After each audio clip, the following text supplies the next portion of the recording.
While I was selling clothes in Nilorin, they were shipping it from Abeokuta. My clients did not know. My client actually, it was till last year, many people knew I cannot step the machine. I can't sew. Many people don't know that I cannot sew. So fun fact.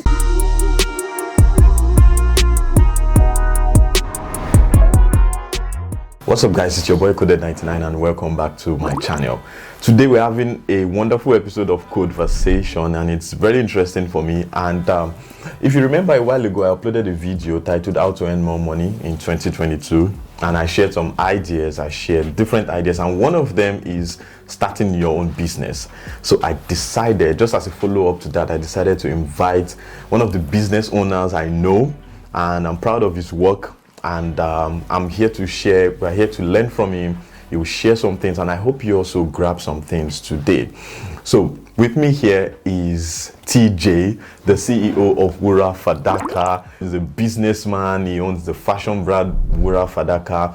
And yeah, please okay. I mean, grace us with your presence. So where should we start from? Name, right? Okay, so my name is Tijesuni Simire and I'm a fashion entrepreneur and a business developer, a startup expert. That is, I help people to, start their brands. Many people have issues with starting an idea. So I think with the grace of God upon my life, I've been able to help a few people.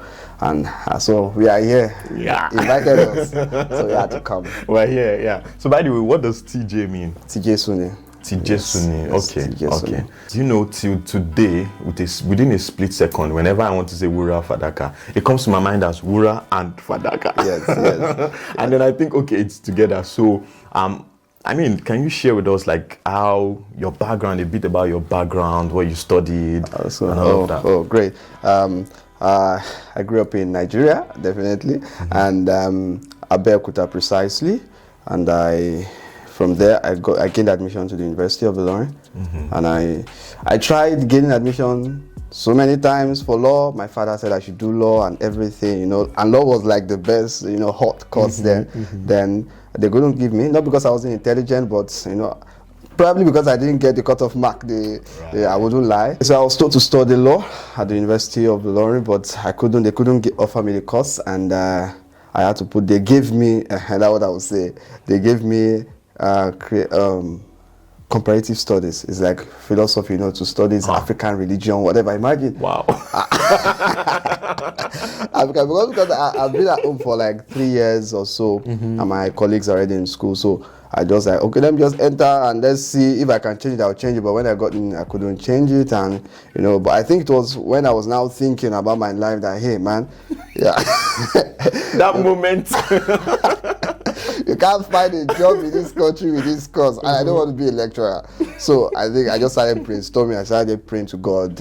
Okay, what can I do? What can I do? And I think that's when, and before then, I've been assisting my mom. My mom is an entrepreneur, a serial entrepreneur. There's nothing that woman cannot do. Right. So I sold food with her. I've been able, she gave me the opportunity to run a restaurant, even as at secondary school, while I was in secondary school. So I knew how to cook. I could cook amala, egusi, whatever, So she taught me. I was the first child, so I was like a lady to her. So everything, in fact, our friends were even saying, don't turn this guy into a girl. But, it grew me. I grew capacity then. So while I was in school, it was easy for me to just brainstorm through and say, okay. And the idea just came, that it even came for me as making lab coats. I was in art class and I saw one lab coat like that, and the idea just popped in that you could make your lab coat and just put biro there and sell it, let me 50 naira lesser, and people will buy. But I was in art class, but I saw that. Then I started from there. I think from there, I have to wait for your next question. Don't let me jump ahead. So, like, how many years has it taken from when you started until now? How many years? It's going to be 7 this year. Whoa. 7 years. 7 years is good. It's good. Yeah. I actually like your brand. It screams luxury. The logo. Yeah. So where did the name Wurafadaka come from? What was the inspiration, and then the brand as well? What was the inspiration behind it? That's when my mommy happens to be the same mother that owns the restaurant. Happens to be a fashion designer too, so she could sew. So she had a machine back home then, and she used to sew clothes for people. She even had a shop, but some things happened. I don't know. We had to come back home again. She brought the machines home.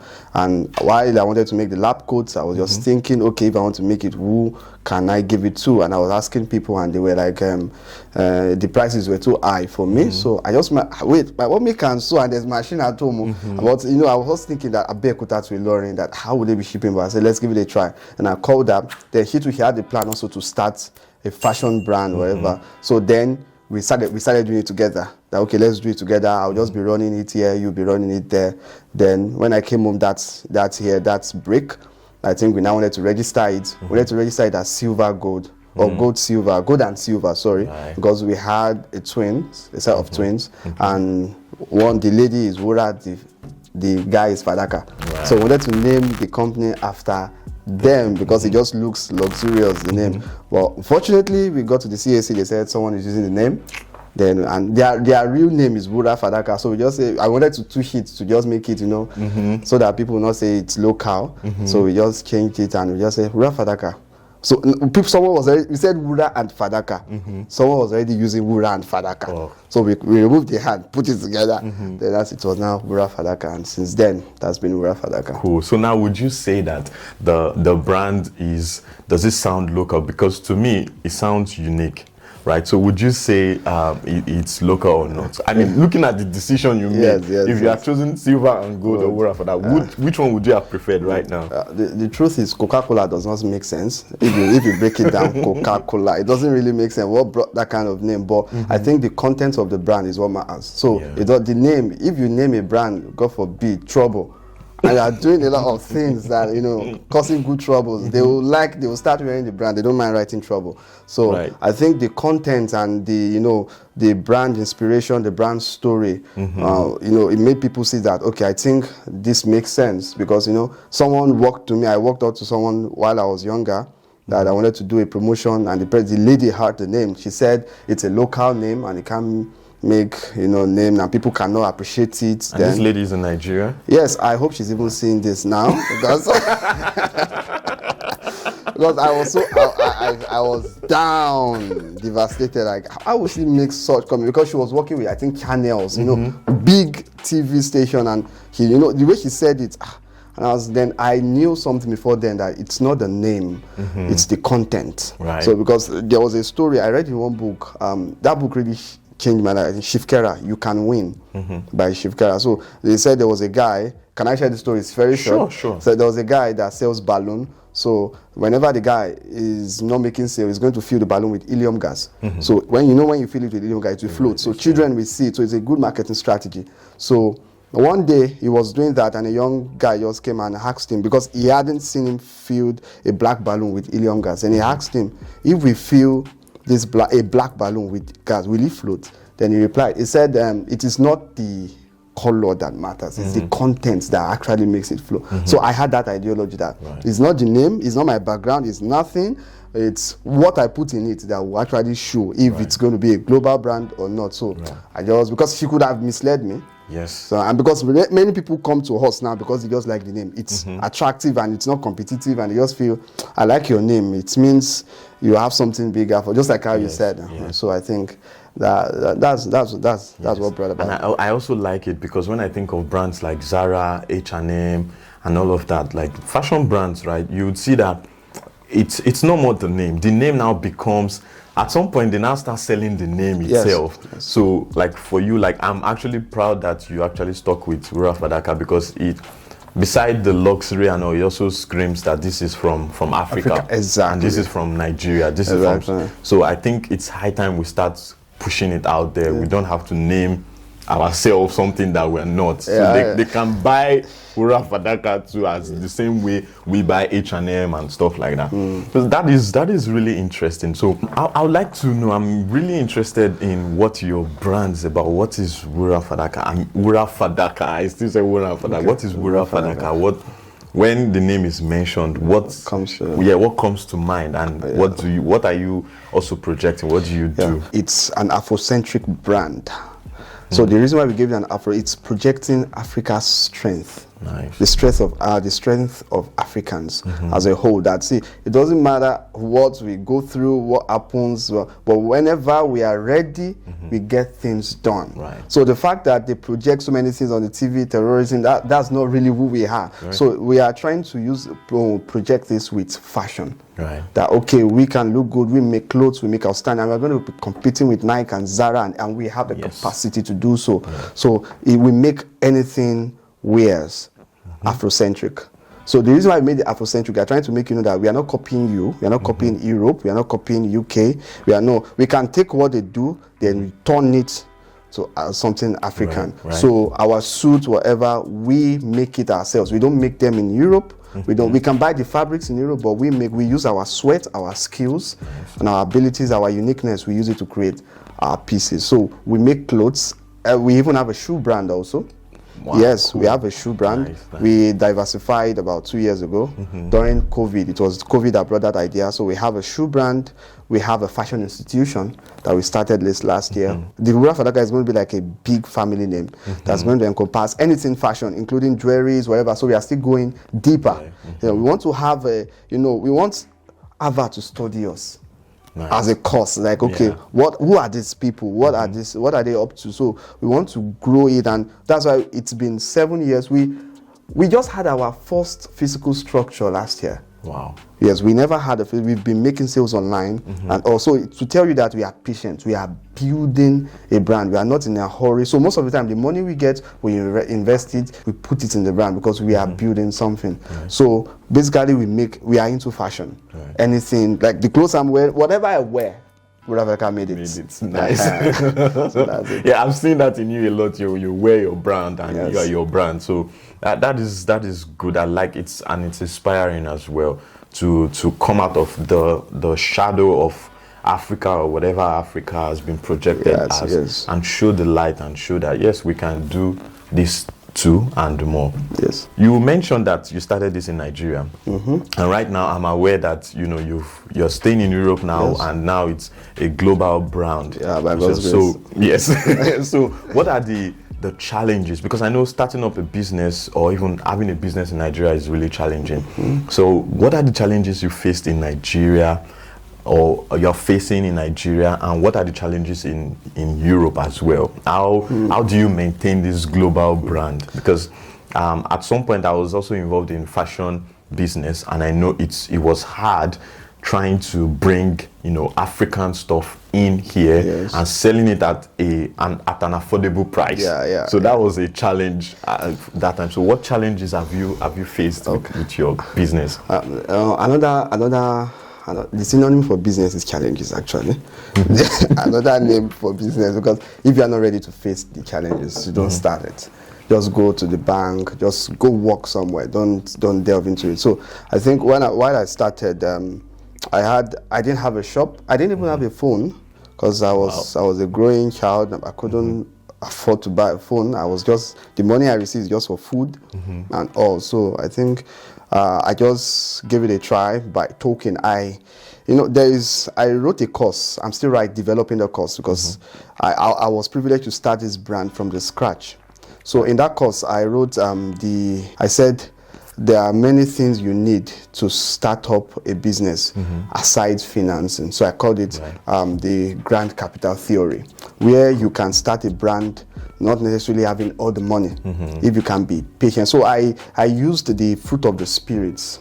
Yes, there's a way the Holy Spirit just made me understand the Holy Spirit precisely that okay, if you are patient, you can grow this. Now, whatever is going to grow big, you need patience. Right. So I started with telling people. I identified my talents. I could talk. I could convince people because I was selling food before. So many times when there's salt, I must pacify the client. It's not intentional. This is what happened. It didn't slip by mistake. I will go and change it. So I was already used to confronting people whenever there are problems, to telling them that okay, we can do this. So I was like, how can I convince people that they should buy a lab coat? So from that was my talent. I could call you. I could think. I was okay, what can I do? What strategy? I think one of the mistakes many people make is that I told you I was a startup coach, so I think I'll be doing as if I'm teaching people. I'm sorry, I don't know much, but at least the little I know I can share. So one of the mistakes people make is they just go into the market with visions, and they don't really have strategies. Right. So no matter how big your vision is, if you don't ask God for the strategy, you will be troubled. You will struggle. So what I did was I sat down. Who needs the lab coats? Right. I couldn't just go to the market now and just say, I'm selling lab coats and I expect people to come and buy. No, I need to build trust. Right. Now, if I can't build the trust at that time, I need to look for someone that has the trust. Yeah. So what I did was, it was during, I think, election time in the university. So I walked up to one of the candidates and I told him, you can use this as your party manifesto. Tell them that they are going to make lab coats for the students, 100 level students. Because apparently every student, when you get into the university, once you buy lab coats in 100 level, you might not buy again. So I don't need the 200 level to buy. It's these new people. So I told you, tell them that you are going to give them a lab coat and me, I will sell it at a cheaper price if you are going to order for a whole faculty. And she said, and she used it and she won. Wow.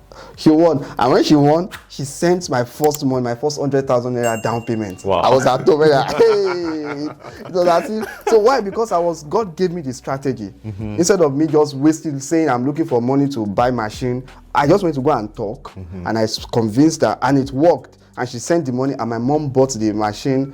She bought the materials and she made it and I branded it and I delivered it. And from then, I started identifying problems. Right. No, not just, because there are many fashion designers in school then, even those that are bigger than me, big boys, whatever, and me. So what I did was I identified problems. I was in RCF, the second one. They told them there was a law that came that nobody should wear, all workers should start wearing skirts. They shouldn't wear trousers again to church. And many people came to school without skirts. Right. They came with trousers. So I just, skirt. My mommy is a tailor. She's I just had to say, I can sew skirt. And I told mommy, I went online, sent sample. I sent it to my mom, can you make this skirt? She said yes. That's why I started selling skirts.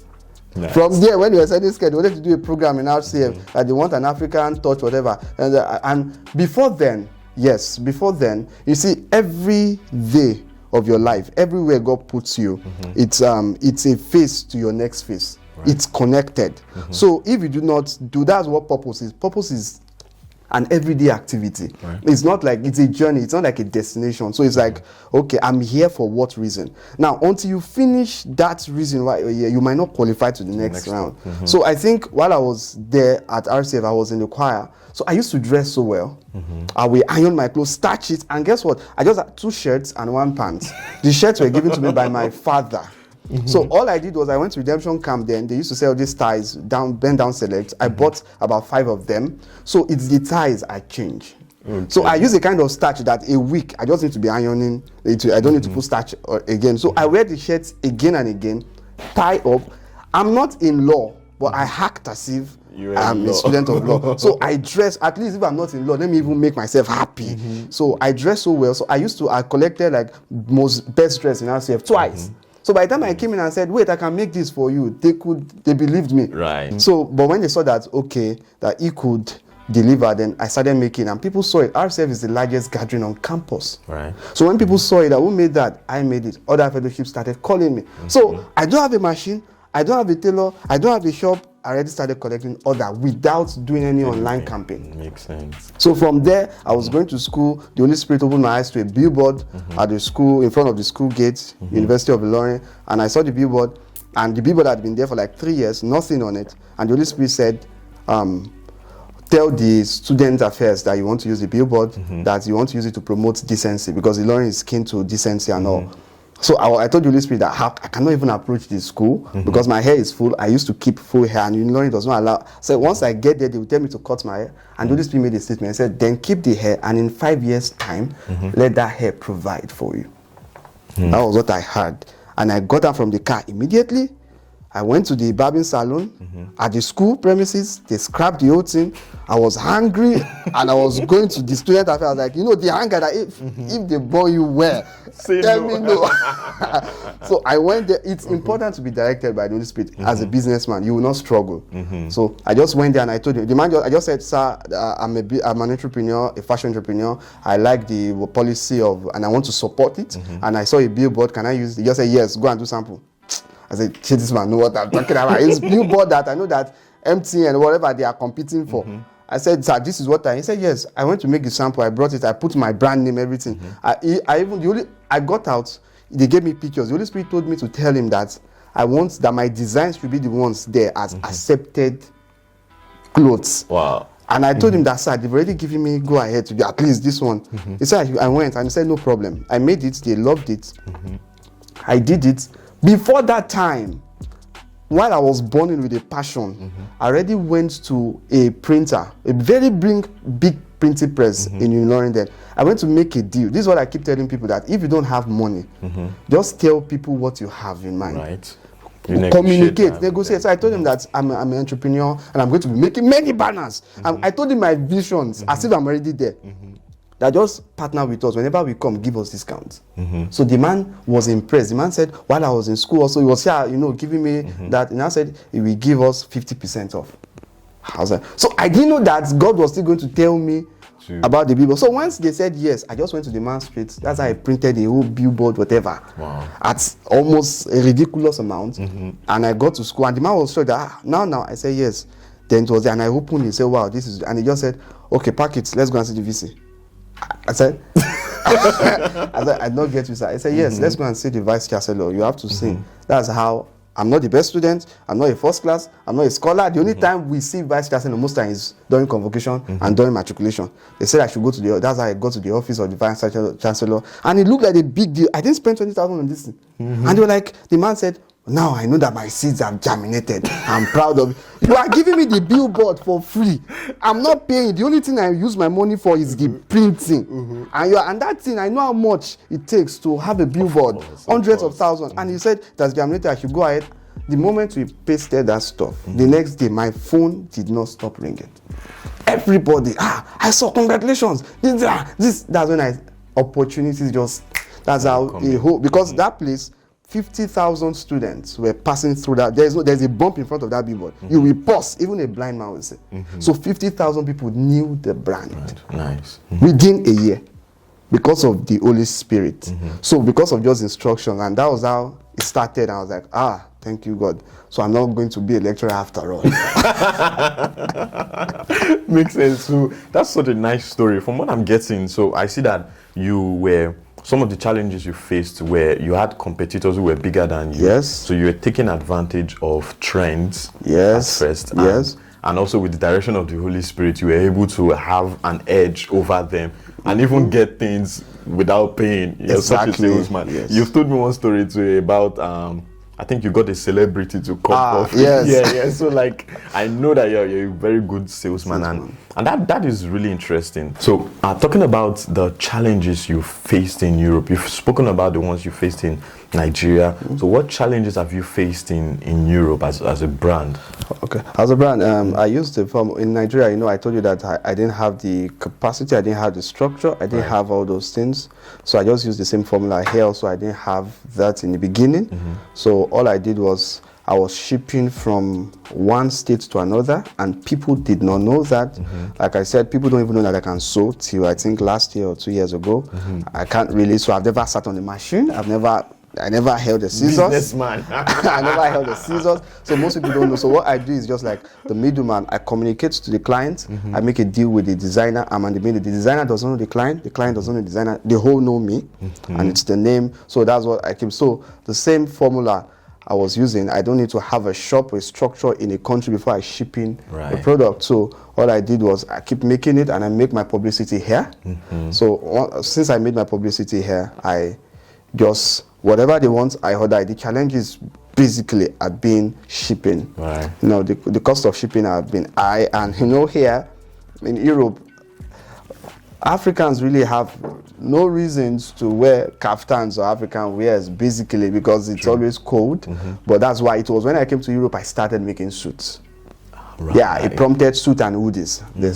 Because so that's, you can't sell what, like I used to tell people, you can't sell bow tie in the village. Yes. Nobody is going to the office. So you have to sell what people need. You can't beg them to come and buy. That's sentimental market. So and people don't buy with sentiments. They buy what they need. So I started making suits and hoodies, and it had been, yes, because I know we've gone beyond, we've sold to 5 continents in the world. Wow. Yes, our product had penetrated 5 continents. Wow. And in fact, in Sweden, I think there's a woman in Sweden, a woman in Canada, one in Finland that is currently partnering with us. They have a boutique and they are selling our product. Nice. So we ship it to them. So it had been trending. In fact, I could say categorically that most of the African wares you see in Sweden, Finland, or Canada right now, hoodies with African, some Afrocentric, I think we made them. Nice. Yes, because we ship them. So that's what I started doing. I started making deals. There are some people there that don't have the time to sew, right? They don't have. So we just looked for. So the major challenge is the shipping.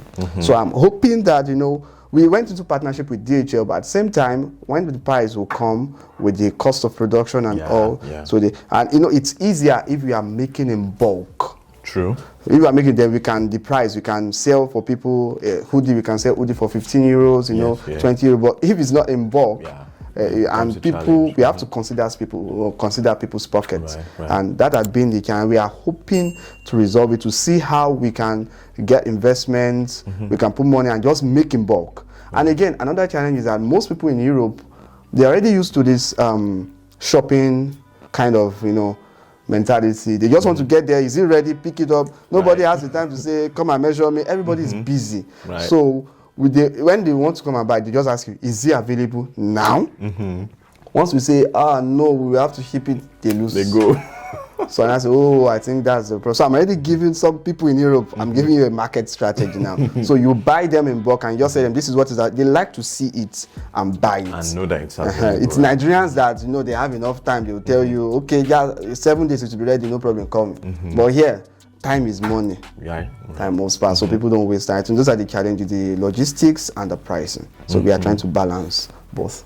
Pretty interesting, and I'm sure like you will still find a way to still balance all in no time. That is good, and I like that you're building. It's like you're building a system and a brand. And you're building your way up.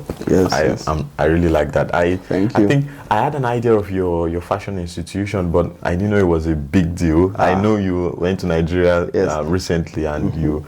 Okay, interesting. So he has a fashion institution, you know, just so you know, if you're interested and you're in Nigeria, please contact him. In fact, it's not just Nigeria, because on Monday now, we are starting a business of fashion masterclass, because we have students from Cyprus, from Canada, it's an online class. So except those that want the technical, like if you want to be like me, you don't need to know the sewing part, the technical aspect, but you want to sell, yes, we can teach you through. We can tell you that this is what sells, this is what people want. For example, now it's better if you want to go into sewing, we let you know that if you are a lady, it's better for you to learn a male wear, the male aspect. Why the male? Try to learn the female, because based on our research, we discovered that males like it when females sew better. So and the female can call the price and the male will not argue. Wow.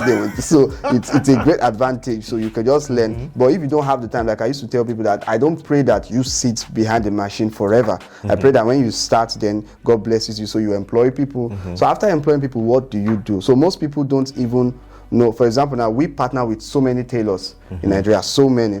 So, and we notice that whenever we go to their shop to negotiate, they're always sleeping. There's no work. Why? Because they think people will come to the door and knock. It's the only time they do that is during Easter, during Ramadan, during Christmas. So before then, are you not going to make money? So how do you prepare an offer and go meet people at their doorpost and say, hey, I have something, you need it, and you have to buy. So that's what we will do. We get the money and we just give them their money. So those are the things. Because I know sometimes people don't actually know they need things until they see it. Yes.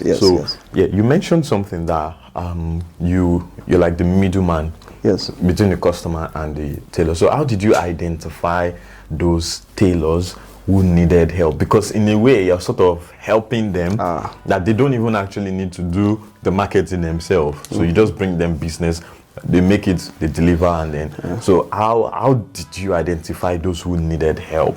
Yes, basically every tailor needs help. Every tailor needs clients. So I know that no matter how much, if I'm able to access Yomi Casual is one of the top designers in Nigeria now, and I say, okay, I have this offer for you. I'm in Europe and I want you to be making suits for me. He will never say, no, we are busy. Right. He will go expand. He will expand his, I don't know, his technical crew and whatever, and they will make sure that they meet my demands. Right. So I discovered that these people need, especially in the southwest side, they don't know. Right now, people don't have time to work, especially during the corona. It was, do you know that we made our highest sales so far during the corona period? Right. Because we had prepared a system to help people to make an outfit without them stepping out of their house. We have a system of measurement that we can use to detect your measurements to a reasonable extent. So we've made people say, okay, we are not stressing you. We'll buy the material, we'll buy everything, and we'll come and deliver it to you, and we'll give you a compact price. So this is what people want. People want someone that can think for them. So we give them the catalog. We even ask them, what's your color? Because we have business, the fashion consultation aspect. What's your color? What's the color of the program you are going to? What kind of? So we even give them suggestions. So they just see that, okay, I'm not just buying clothes from this guy. He's giving us value. Right. You know, he's giving us information. And I think that's what people should do. When you want to sell something, like I said, I'm a startup coach. You will come and buy, come and pay me. So I think people used to put the cart before the horse. When you put the cart before the horse, it means you are putting the price before the value. Right. You don't do that. You put the value first, then they will trace the value to the price. So by the time you tell them the price, okay, this is why I'm paying. But they come to your DM, how much is it? And you just say 50,000. You don't do that. You tell them what you want to tell them first, what they will benefit, then you tell them the price. So most of the time they'll say, oh, okay. When they see the value, they will most likely tell you that, okay, I think I know why. I see why. Right. But some people, once they see the price, they run away. And you know, attention is a currency in business. Right.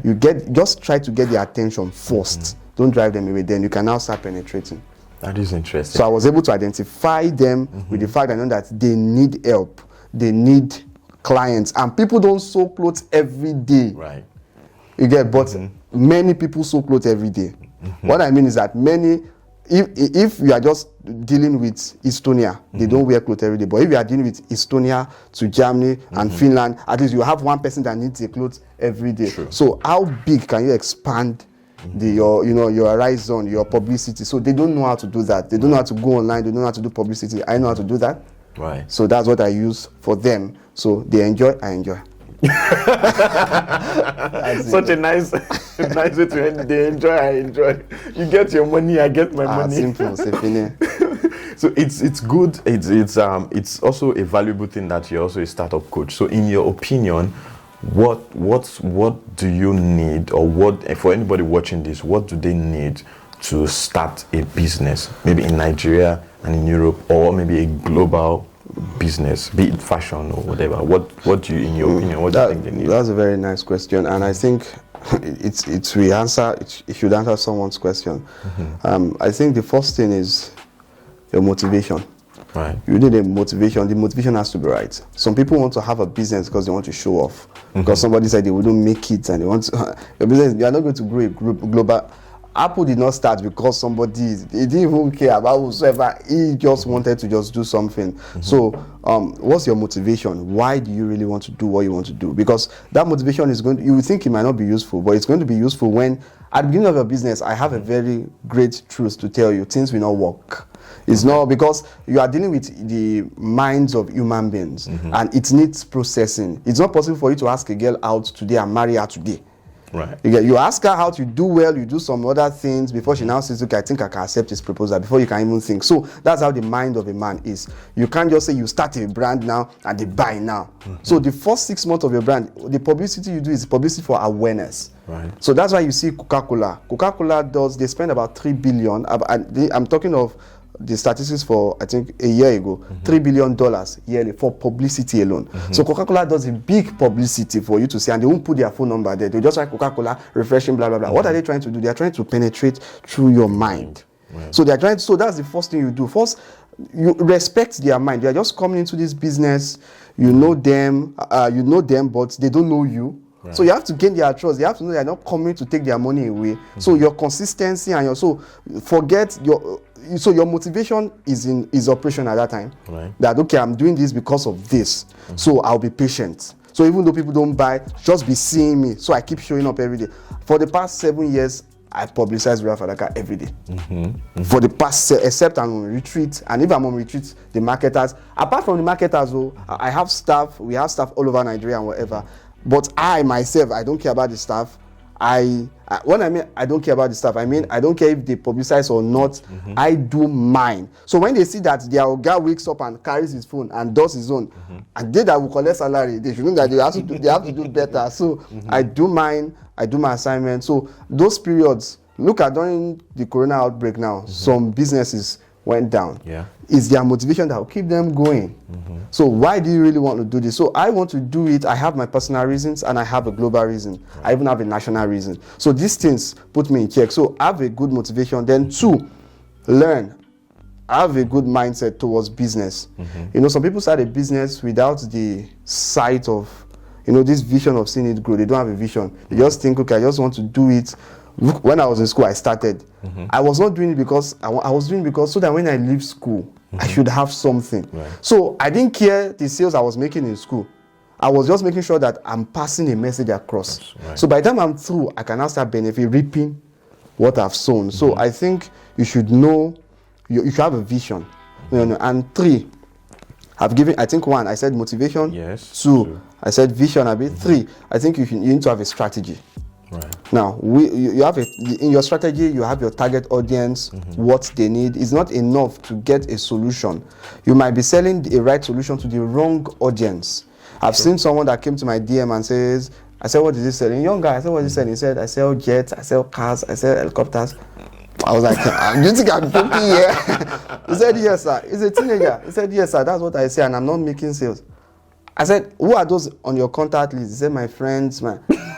I said, why are you selling the jets? I said, so I now said that he's not really selling jets. Maybe he has somebody that he went to meet them that I can be marketing for you. And I said, nobody's going to buy from you. Even those that buy jets, they don't use WhatsApp. They don't go online. So I was like, and you are troubling yourself, and you think you are, and guess what? He did a nice artwork. He withdrew the helicopter.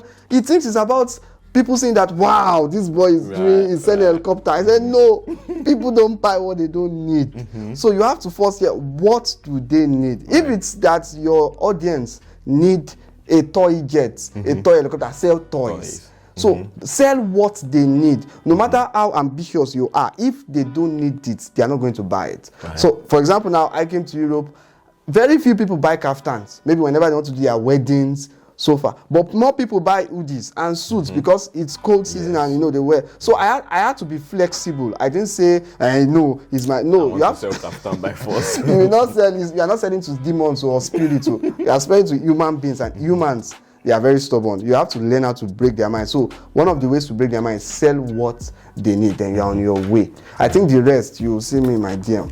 You'll pay money for it. Nice one. Nice one. So I'd like to know, I'm really interested in, as a CEO, as a business startup coach, you know, as the owner of a brand, what question do you get asked the most? Someone like me, they ask me, how do you run a business and you're not in Nigeria? I received that a lot, that how do I run a business, and the business, and it looks at, many people come to my DM because I use my Nigerian number so they come to via WhatsApp and they say, I've been trying to call you, sir, it's not going. I'm like, it's not going, I'm not in Nigeria. I say, you're not in Nigeria? And then who is making our clothes? I said yours is to get the clothes, because we have this 100%, you know, if we deliver what you don't want, we will refund your money. Okay. Or we'll make another one for you. So we are not this kind of person that we take your money and run away. No. We'll refund your money. So we just gave them this guarantee that don't worry if it's not fine. So people ask that, how do you cope? How do you trust people? How do you trust your manager? How do you? Then I gave them this simple question. I said, my late mentor, Dr. Ubon King, he said something. He said, if you want to move from one mountain to another mountain, the end of a mountain is the beginning of another mountain. So as you are going, you are not at the peak. Yes, there's another height you have to climb. So he said the bridge to get there are men. Men are bridges. He said, so it is the men that you help and you invest in that will assist you to cross one mountain to another mountain. So while I was younger, while I was in school, I made sure that I went to go and pick people that people thought nothing were going to come out of them. And I know that these people just need a change of mindset. Right. So I just started coaching them. I started doing, I took them as brothers. And so everybody that had ever worked with Wurafadaka, they are doing well. Most of them have their own companies now. Well, since when we were in the university. So I train them because I myself, I give myself to training and grooming. I have mentors. Every day, at least, I know that I listen to at least 2, what they call motivational or sermons, 2 in a day. Before I sleep, at least 2. I've listened for a whole day before, like different like that. So I build myself. I can't do more than I know. Right. The more I know, the more I do. So I build these people. I do well to them. I will tell someone that before you can have a gift of man, you have to be a gift to the man himself. Right. So you have to be a gift before you have gift of men. Be a gift to men. So I did that, and I think. So I'm not even, and I wasn't scared. I'm not expecting that you will cheat me. I know if you cheat me, God is with me. You will go. I will not die. You get. So I was fearless. So I could just put. So I've trained you. Can you undo this? So it was a privilege for them to undo it and work with me. So they've been doing it as if it's their vision. Business, so the answer is gift of men. I'm using the gifts of men. They are the one helping me. They do it as if recently they just got a bike for our company. For logistics in Nilorin, for the Nilorin branch. I didn't know that they bought the bike. I didn't know. They just told me that's how we bought. So they are even thinking ahead of me. So you invest in men, you believe in men, then they can believe in you too and help you. I think that's a very, very like inspiring thing to say. Like, so the secret how you run to business as you know in Nigeria is because you've invested a lot in men, and now you're sort of reaping that benefit. That is great. I'm inspired as well. That is good. I would like to know just one more thing. Just to wrap this up, what word would you have for the person watching who is probably having challenge with their business or afraid to start up something or thinking it's not possible, whether they're Africans or not, thinking it's not possible, and what word or what do you have for them? What would you like to share with them? I'm hydrophobic. This hydrophobia, I'm scared of water. So whenever there was a time I went to a river to have a canoe ride for the first time, and while I stepped into the canoe, it was shaking. It was shaking. So I was so scared. I was like, no, I cannot take this ride though. But the person that was about to paddle the canoe was like, don't worry, calm down. I said, calm down. I can't swim. He said, I should calm down if I fall. So I was so scared, but he just said, calm down. So as he started swerving the stuff, we started going, and it started getting steady. By the time we reached the middle of the river, I could practically stand on it. It was so stable. So that's how it is. Before you start anything, it will be shaky. So you have to trust the canoe. That's where the God factor comes in. Nobody can tell. You see, some people have so planned, so failed. The more they planned, that was how the failure was also. So it's not about the plans. You will be scared. It's okay to be scared to start. But I used to tell someone, the best time to start is now. If you are going to be selling to humans, before you can get to their mind and win them, you have to start early. You have to it might not necessarily, you might not need to have a company to start, whatever. Just let them know that you are here. This is what you want to do. These are your intentions. That's why I said the first publicity you need to do is publicity for awareness, not necessarily the one for sales. Right. They have to first know who you are. So whatever you are doing, even if it's to just take your phone and create a logo. I have about 3 or 4 brands that already have a logo and Instagram page have been uploaded and nobody knows yet. I'm just building it, as I'm seeing it. So because revelation is progressive, you can't have everything at once. It's as you take the step, you see the next step to take. So you will fall, pick yourself up, and keep moving. Challenges in business makes you strong because it's not really about getting to the top. It's about staying at the top. So it's a capacity you've built so far while building a business. That's what makes you really stay at the top. Because let me tell you, it's easier to fall than to climb. So you need to just be patient and build, no matter who you are, just set your goal. The smaller it is, the better it is. But don't remain small. Just start small and grow. Be patient. I think that's what I can say. Right. That is more than one word. But thank you very much. That's I'm sure it would help somebody, and I hope that you've been encouraged as well, and you've gotten something from from this session. I mean, I enjoyed this chat. I can call him my brother, you know. I know he's CEO, so by the time he gets to them Zara level like this, you know, I'll be glowing in money. You got it right. And by the way, the suit behind him is made by Wurafadaka as well, and he also has a YouTube channel named Moments with SOT. Yep. So in case you want to reach out to him, I'll drop the links to his social media, to however you want to reach out to him. He has his products as well, in case you want to buy from him as well. We should give them discount code for watching this, but I'll cut this away. So in case you want to buy his products, you can reach out to him, and if you want to join his fashion institution, you don't even need to be a fashion designer to join.